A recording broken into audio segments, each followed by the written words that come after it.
Hey folks, Matt Dixon here, host of the Purple Patch podcast and of course the Wind Cycle podcast, which is under the umbrella of Purple Patch. I am the founder of Purple Patch Fitness. Before we dive into today's episode, I want to offer you a quick invitation of sorts. If you're a leader or you're a part of a team and you're looking to unlock more consistent performance across work and life, let me give you something to consider. What if your team didn't just manage all their competing demands and, of course, the bucket of load of stress that we all have to navigate, but they actually met those demands and thrived through it? What if they could show up energized, focused, resilient, on demand? That's what Wind Cycle is all about. It's our performance coaching program built for the modern workplace, and it's designed to help leaders and teams create predictable, repeatable cycles of winning. And that turns out that it makes things more fun and, of course, more productive. We offer keynotes, team workshops, coaching programs that are rooted in the same principles that I've used to guide world-class athletes and time-starved executives. If you're curious about bringing me in to speak or teaming up with our Wind Cycle coaching crew for some custom workshops, feel free to reach out. We'd love to connect. It's very simple. Just ping us, info@purplepatchfitness.com. That's info@purplepatchfitness.com. It turns out winning is fun, and we think that your team deserves more of it. All right, so we're going to dive into things today. It's a cracker of an episode. I give you the Purple Patch Podcast Wind Cycle Edition. Cheers. I'm Matt Dixon, and welcome to the Purple Patch Podcast. The mission of Purple Patch is to empower and educate every human being to reach their athletic potential. Through the lens of athletic potential, you reach your human potential. The purpose of this podcast is to help time-starved people everywhere integrate sport into life.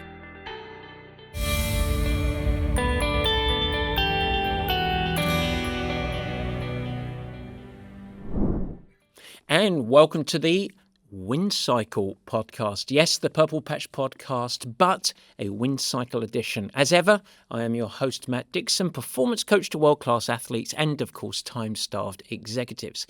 And if you are leading in today's environment where pressure is relentless and clarity is rare, well, let me tell you this today. The theme of today's show, you don't need more complexity. What you need instead is a system. This episode is called Nailing the Basics. And what I really intend to unpack here are the real secrets to showing up performance ready every single day and having the capacity to up level when the demand, and we're in this environment right now in case you hadn't noticed, the demand calls for it. Here's the big idea. Performance doesn't come from doing more. It comes from consistently doing what matters most. Now, I'm going to share how stripping away some of the complexity instead of actually adding more will unlock results. It unlocks results for elite athletes, and I've got some storytelling around that, but of course as well, high-performing executives. This is your blueprint to have more energy, greater resilience, and a rhythm that supports performance every single day. It helps you, your team, your organization get into wind cycles. Now you understand the name. And so, without further ado, as we always do on this show, let's get going. We host the meat and potatoes.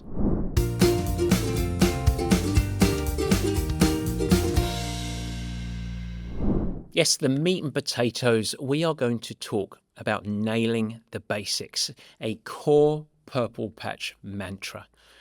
And I need to tell you a story to begin, because like almost everything in the Wind Cycle program, it was really born out of elite sport, world-class sport. So rather than just diving into today's working environment and trying to create some solutions for you, I want to ground us in a story. And it is the story of really how nail the basics, that phrase that we love at Purple Patch, became one of our mantras. I want to take you back to elite triathlon, where my coaching journey really began. Triathlon is an individual sport. Make no bones about it. Swim, bike, run as fast as you possibly can. The winner gets all the spoils. It's really you against the clock. And when I first began coaching, I was a lab guy.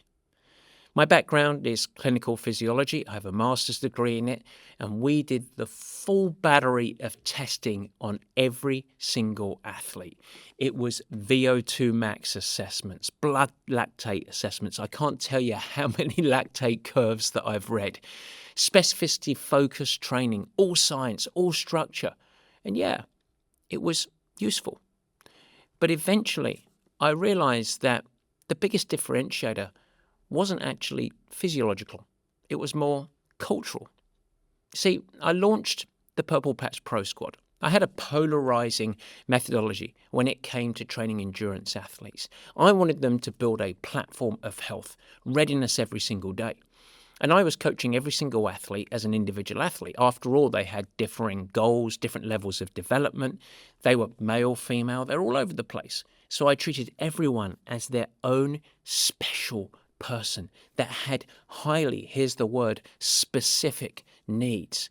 And we tried to assess every part of it through throwing science at them. But ultimately, the Pro Squad came into play because I was having challenges having each of the athletes adhere to some of the more basic behaviors that I thought was so important to indoctrinate on an everyday basis to help build that platform. And it was really varying how much adoption I actually got across the group of individuals. And so I thought, we'll take a team approach.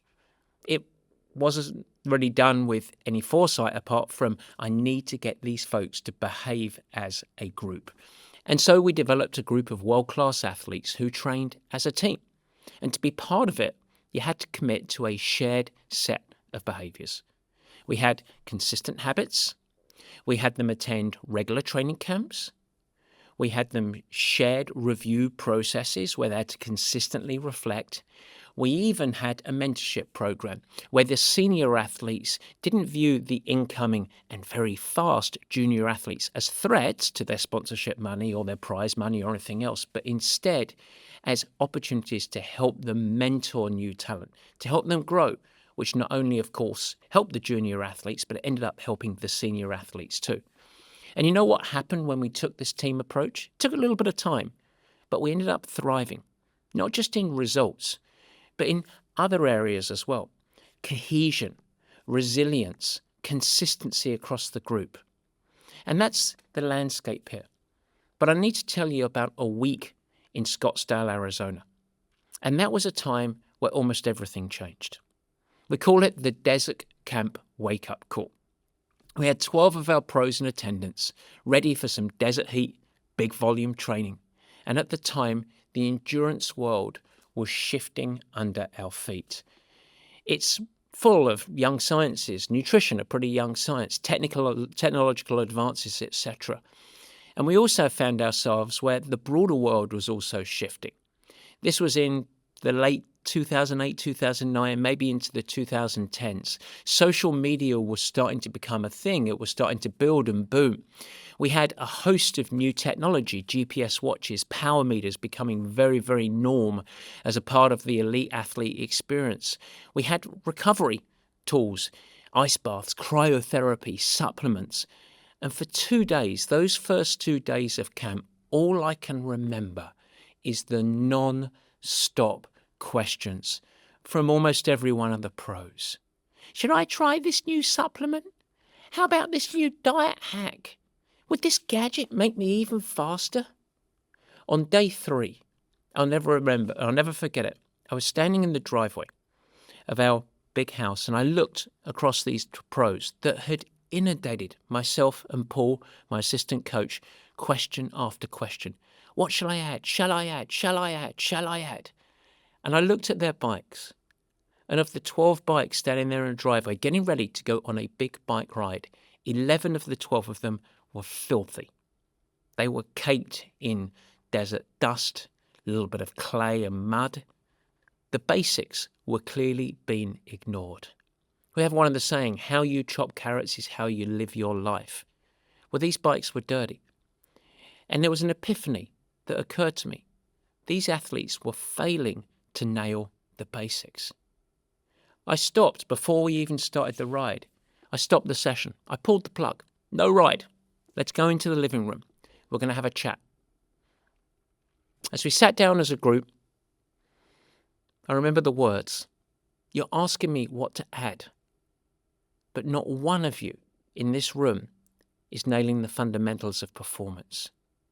And that day, we birthed our mantra. For us to be successful, I want you to nail the basics. It went on to become our identity. What are the basics? Well, for these pro athletes, it was not overcomplicated. And remember, we're talking about the pinnacle of world-class performance. Here's what I asked them to do. Number one, the Sunday special. We've talked about it on this show before. Before you kick into any given week and start living in the chaos with the massive competing demands, I want you to pause, reflect on the week before, what was good, what didn't go well, what do I need to apply this coming week, and then plan your week ahead so that you can kick off into Monday in execution mode, not in a reaction mode. And this would mean for the pros understanding their training. What were the sessions that were really important to show up for mentally and physically? The big performance needle drivers. And what were the ones equally that they needed to actually be a bit more low-key on and make sure and ensure that they would go really, really easy and start to have an understanding of their landscape. But they also needed to plan their downtime, their recovery, their strength, their prehab, their eating patterns, their post-workout fueling, making sure the pantry was full. They had a lot of competing demands in their life and they wanted to get organized so that they could gain control. Now, this is a habit that we integrate into every time-starved executive, particularly those that are looking to accomplish big things in sport at the same time. We integrate this as a core habit of Purple Patch. But it was born out of the Purple Patch Pros. The Sunday special is what we still name it to this day. A second thing that was just a basic was every single time you train, you need to fuel following training. Very simple. It sounds pretty basic to me. Carbohydrates, protein, every time within 30 minutes. A third, making sure that over the course of the day, they're getting enough calories and the right type of calories to support their training load. This is something that tends to be a big risk for many, many athletes. They don't realize how much calories they actually need to support their training load and their health. In other words, we wanted to avoid any chronic restriction. I wanted them to sleep like a pro, 7 to 9 hours every single night, quality and duration, set yourself up for success. I wanted them to commit to year-round strength training and mobility. I wanted to ensure that on easy days, they really did go easy because so many athletes that are ambitious go too hard. I wanted them to hydrate daily, 3 liters outside of the hydration that they're consuming during exercise. And I wanted them to maintain their equipment. But here was my promise. Here was my promise to those pros on that day. If we, over the course of that year, as a team, down to the individual, can nail these basics, where they can become practices and habits that happen automatically without thought, and we do them every single day, my promise is that they would be 95% to their potential. That's a staggering number. And it was one that was pulled out of my rear, but ultimately it's true. They would be 95% of the way there. And once they mastered those, where they just did it on a day-to-day basis, then they were in a place off of this huge foundation of performance consistency and predictability. Then they were in a place to layer on advanced strategies. So what does that story got to do with you?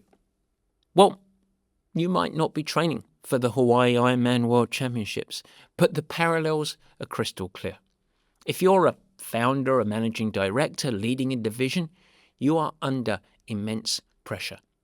In fact, in many ways, you are just like a pro athlete. Just like a pro, you have to perform on demand. You have to lead with clarity. You have to manage change, because change is a big part of it. And you have to show up your very best with energy every single day. And yet, in my experience, so many leaders are drowning in inputs. They're chasing shortcuts. They're overcomplicating their performance system. And the result of this is not a win cycle. The result of it is low-grade fatigue. In fact, I see scattered focus and burnout. You're trying everything, and ultimately, kind of getting nowhere. And the crazy thing is a lot of leaders don't even realize that's happening. They're working. They're throwing brute force at the problem. But are they truly being effective? So there is a pivot for leaders in today's workplace to really excel in a sustainable way. And that sustained word becomes an important one because that's what it's take. We all know there's no shortcut to success. There's no way of hacking through things. We all care about how we live our lives, how we show up, but also for the quality of the life that we have beyond work. And so it's a call to action. In order to get sustained high performance, stop trying to optimize around the edge. Master your foundation first. We might say, nail the basics. Now, there are performance trends that serve only to distract us. And let's not pretend that this is a new problem. For the last 15 to 20 years, we've seen wave after wave of revolutionary trends, as they call them. Most promising huge gains or unlocks, but ultimately delivering minimal value, especially when the basics are not in place. I can't tell you how many athletes, executives, even doctors have come into me and asked if one of these hacks was maybe that missing piece in their performance puzzle. My response to them? You can't sprinkle superfoods over a broken system and expect high performance. Here's a rundown in today's show, just to ground ourselves. Because as we live our lives and these things come through and they slowly get forgotten, we often fail to pause and reflect and go, hang on, these broken promises, these hacks, they evaporate, but ultimately they accumulate and they lead us to distraction. And so what I thought we would do is just go back a little bit with some of the consistent trends that maybe took up some of our bandwidth, some of our attention, and then got evaporated. But let's investigate the actual impact that they provided on your performance. Here's some that I just selected at random for you. Number one, try and be courteous when I do this, folks, the blood type diet. What was the big claim there? All right, is supposedly eating according to your blood type. It was a sure pathway to improve your health, your digestion, your energy. It was a great unlock. The reality? It had absolutely zero scientific basis. A 2013 study published in the American Journal of Clinical Nutrition found absolutely zero evidence that blood type had any effect on health outcomes when it matched with your diet type. Any improvement that people felt was not due to blood type alignment. It's just a fact. So, yes, improving your diet helps.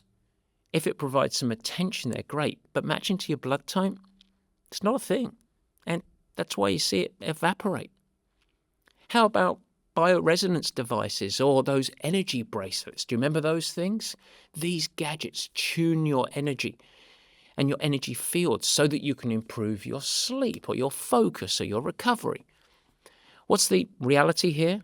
Pseudoscience. There is no peer-reviewed research that supports the mechanisms or outcomes claimed by these devices. Most positive results are either anecdotal, at very best, mostly placebo. And the placebo in itself is something that is peer-reviewed and is really powerful. But that thing around your wrist doesn't do much for you. If it sounds like science fiction, it probably is. You're better off investing in real sleep and movement on a day-to-day basis. And you might say at this point, yeah, but what's the harm if I think about this? The harm is that it distracts you. It keeps you on the edges. It's expensive, but also it tends to, because we only have so much capacity, particularly if you're time-starved, to really master these basics. And every single time that I've met someone that plays on the edges, looking for these incremental gains, seldom have they got a rock-solid foundation in place. What about detox teas, juice cleanses, flushing toxins, resetting your system? This is a huge wave of trendiness. But there's a reality to this. You have a detox system. It's in your body. It's called liver and kidney. They're already there.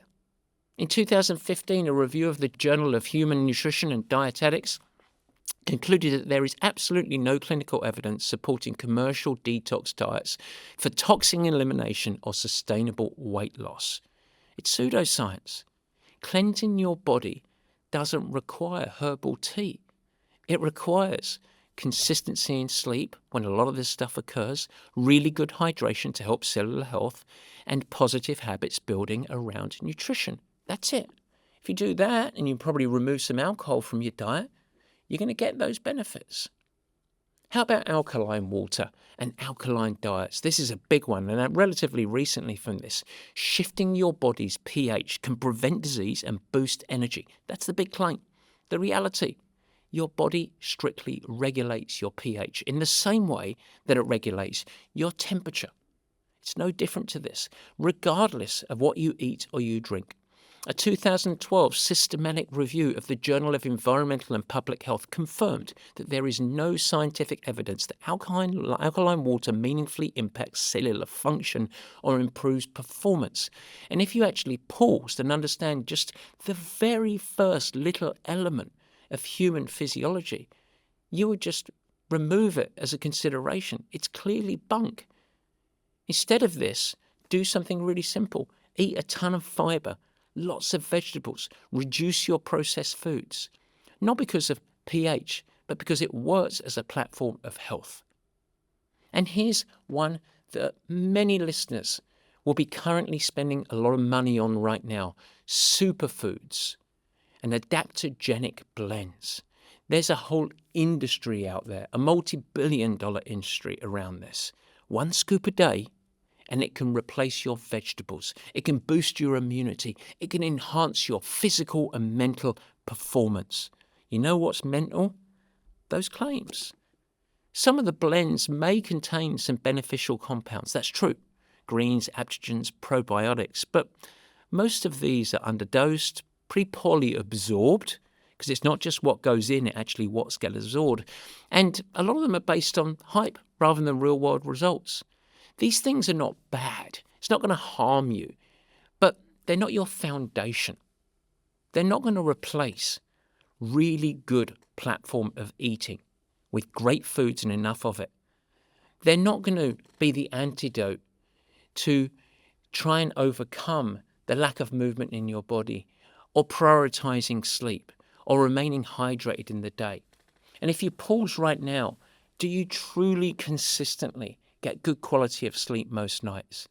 Do you ensure that you keep the body really hydrated through the day? Do you move your body every single day in a structured and progressive manner?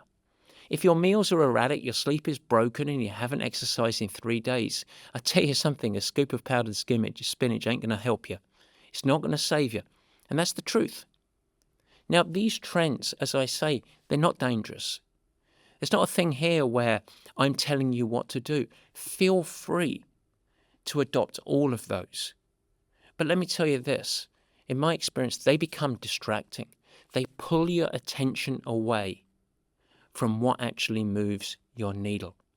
And in a world where we all have 5, 10, 15, 20, 150 things to try and execute every single week, not just across the workplace, but trying to integrate these habits, try and be present for our family and friends, we don't need to add more. In fact, when I'm interviewed about the success that we had with our professional athletes, I always answer it in the same way. Our success was based on what we removed rather than what we added. And we're not alone in this. I could list off, without knowing any of them personally, I could list off multiple world-class athletes. Rory McIlroy, because he just won the Masters. LeBron James, Ronaldo, Serena Williams, Simone Biles. I promise you that all of their lives, these great champions are built around basics, fundamental habits. And yeah, they might layer on a few little gadgets, toys, and supplements, but that's not the bedrock of their success. And they have more capacity to add that on because this is their world. They don't have a regular job. But at the heart of this, every one of these athletes will tell you that their life is pretty repetitive, pretty mundane, and rooted in nailing the basics. I want to give you one more, and I want to do a little bit of a deeper dive into this, because this is one that I consistently get asked about by athletes, and particularly folks that are on the edge of performance-driven, quite often in tech, and have high influence from many of the performance-based experts that are out there in the podcast world. OMAD. What is OMAD? You might have heard of this. 1 meal a day. Now, to be clear, I want to say this before I dig into this. I'm not anti-discipline. I think it's important to have rigor around it. I'm not anti-fasting. There is some elements of fasting that for some people is really beneficial. And in some cases, time-restricted eating, 12-12 or whatever it might be, could be a part of a healthy structure. As an athlete, it's very, very difficult to build a case for that, and it tends to lead to greater habits. But let's just talk more broadly outside of the athletic scope. There is some component here. But for high-performing people, athletes, leaders, executives juggling stress, travel, family, I think OMAD, 1 meal a day, is a big mismatch. And I want to break it down a little bit. Here's some of the challenges here. Firstly, nutrient gaps are very, very real.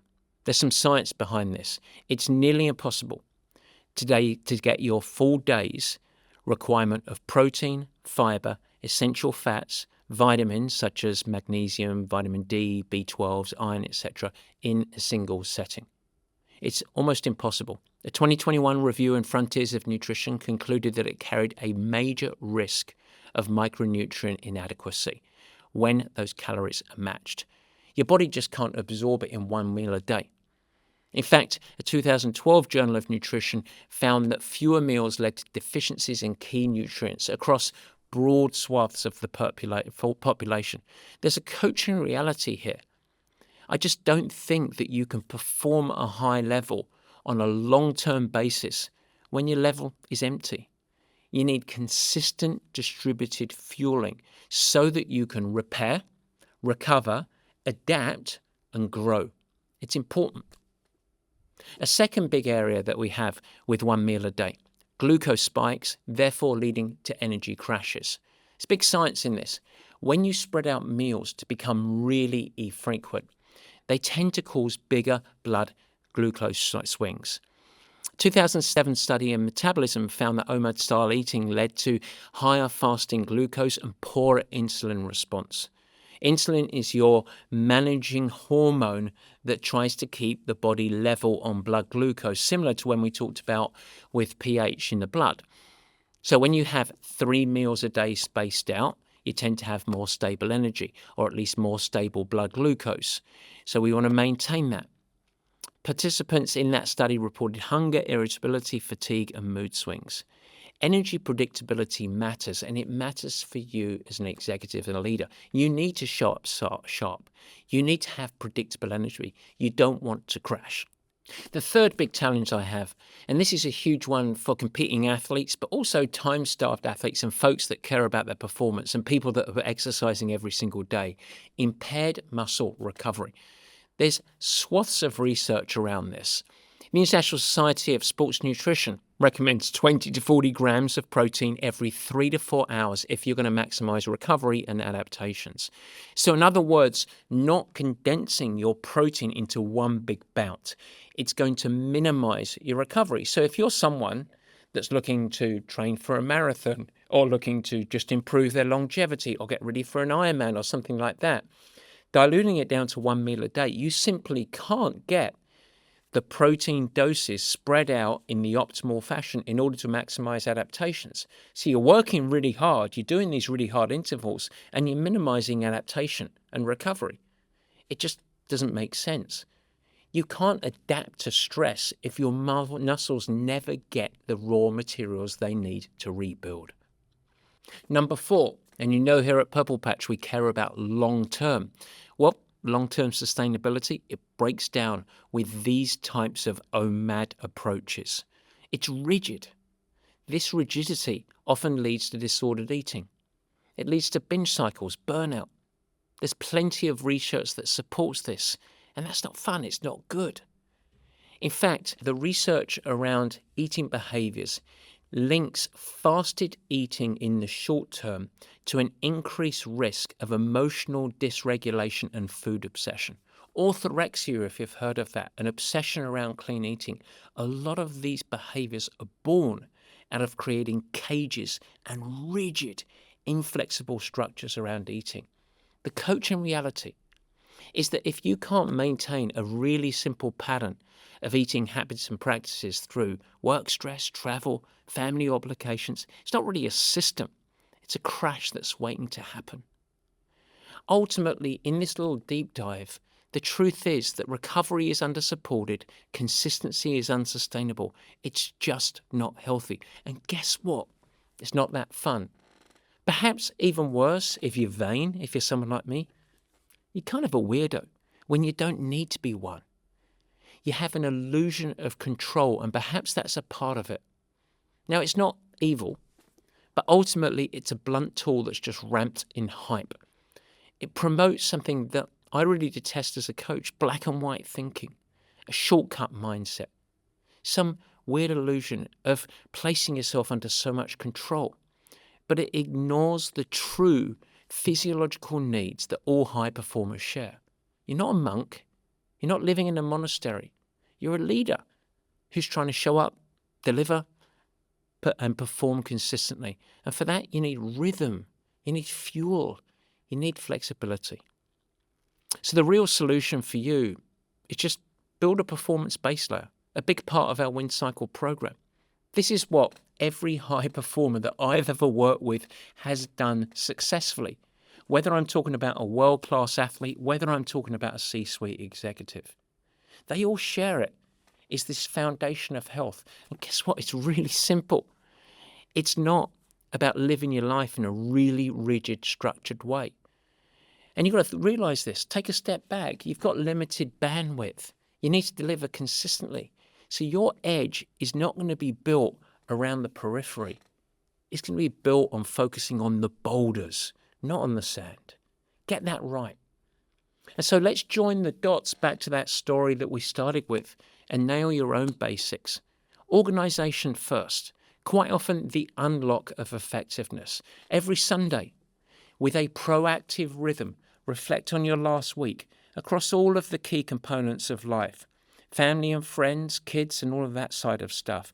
What went well, what didn't go well? How did I coordinate with my partner? Everything that you did at work, what was successful, what was achieved. That little perspective is really good. Reflection is powerful. And then you can be in a place to say, what do I need to get done this week? And then with my sport and my habits. And then you look ahead and you start with life, integrating all the things that you want to organize. Get them on a calendar, whether it's a piece of paper, whether it's a Google spreadsheet, whatever it might be. Then integrate the key mission around work. You can't get everything done. You'll never get everything done that you need to get done. You're a busy executive. But get the things that are most important, prioritize. And then with everything left over, you integrate great eating, appropriate sleep, proper exercise in there, and dial it in. That's how you get control. That's how you can be effective. And then layer on the non-negotiable.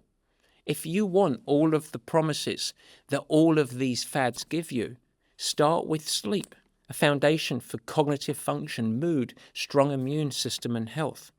Fuel your body, real food, consistent meals, don't skip them. Daily motion, move the body, however simple. For some folks, that means walking every single day. For others, it's going on a structured and progressive training towards climbing Kilimanjaro or getting ready for an Ironman.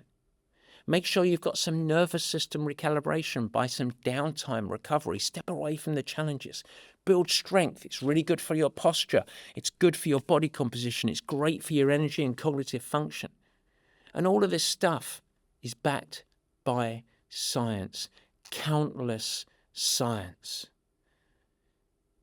Everything. Sleep. Stress plus rest equals growth, said Steve Magnus and Brad Stulberg. There is so much science here. If you want to care and you want to listen to some performance experts that provide their recommendations through real robust science. Matt Walker in sleep, Dr. Chris Winter in sleep, Brad Stolberg, Steve Magnus, Alex Hutchinson. These are the folks that are on the leading edge, that are giving stuff that is grounded in smart, simple practices. So here's the thing. Complexity, it's seductive. Simplicity, it's effective. When you nail your basics, you unlock greater energy, clearer thinking, greater performance resilience, and a system that is easy to integrate and supports you every single day. So when we leave this episode this week, I want you to do a few things for me. First, before you go into next week, run a Sunday special for yourself. Map your week, prioritize things, and see what you can remove. And then pick one habit that you mastered this week. Is it going to be consistent and really good quality sleep? Are you going to lock in and make sure that you consume 2 to 3 liters of hydration every day? Are you going to get organized and make sure that you take at least 8 to 10,000 steps every single day if you're more sedentary or you're leaning on that? What's going to be your one thing?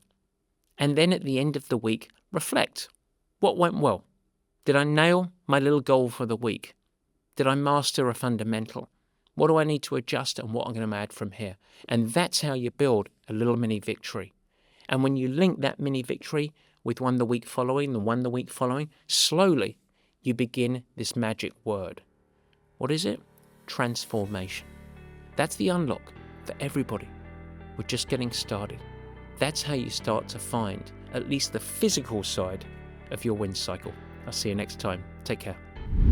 Guys, thanks so much for joining and thank you for listening. I hope that you enjoyed the new format. You can never miss an episode by simply subscribing. Head to the Purple Patch channel of YouTube and you will find it there and you could subscribe. Of course, I'd like to ask you, if you will subscribe, also share it with your friends. And it's really helpful if you leave a nice positive review in the comments. Now, any questions that you have, let me know. Feel free to add a comment and I will try my best to respond and support you on your performance journey. And in fact, as we commence this video podcast experience, if you have any feedback at all, as mentioned earlier in the show, we would love your help in helping us to improve. Simply email us at info@purplepatchfitness.com or leave it in the comments of the show at the Purple Patch page and we will get you dialed in. We'd love constructive feedback. We are in a growth mindset, as we like to call it. And so feel free to share with your friends. But as I said, let's build this together. Let's make it something special. It's really fun. We're really trying hard to make it a special experience. And we want to welcome you into the Purple Patch community. With that, I hope you have a great week. Stay healthy, have fun, keep smiling, doing whatever you do. Take care.